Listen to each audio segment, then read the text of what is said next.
But John was basically responsible for Wigan Casino, along with a guy called Simon Susan. There's been books written and all sorts of valuations put on things. The Americans know what the score is now. You'd be lucky to get anything out there. You'd still get things for probably 2/3 of the price they're worth, but whereas you'd have got things for 200 quid 5 years ago, you now pay 2 grand for a 3 grand record, that sort of stuff. Japanese are very, very hot on the case, scouring the warehouses, as indeed are most Europeans. It's quite a worldwide thing now. It plays perfectly well. There's about 3 known copies of this. I mentioned earlier on that John was very well in with a guy called Ollie McLaughlin, who was a legendary producer there, did things like Cool Jerk for the Capitals. So he had daughters, Carla, and I think his wife was called Karen, and he called his record labels after his daughters. This lady, Dina Barnes, was last seen in a ghetto, not knowing that her records had ever been made famous, and that was a very early Wigan Casino spin on the Inferno label, produced by Mike Terry, arranged by Mike Terry, should I say, and produced by Duke Browner.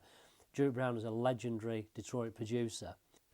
That's probably my biggest claim to fame at the casino. It just happens to be a Detroit record, sent to me by John Anderson on a dodgy cassette in about 1977.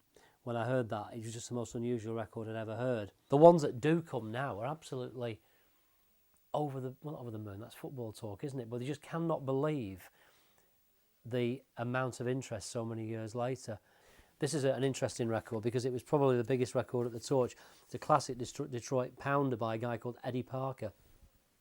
The most magnificent record, and it was produced by Jack Ashford. Now, Jack Ashford is the main man in the group called the Funk Brothers, who've just enjoyed the most incredible return to stardom worldwide. They played the Apollo, 2,500 people there in February. It was just an amazing night. I've never been to anything like that. You know, when we won the cup final, it wasn't like that. It was just fantastic.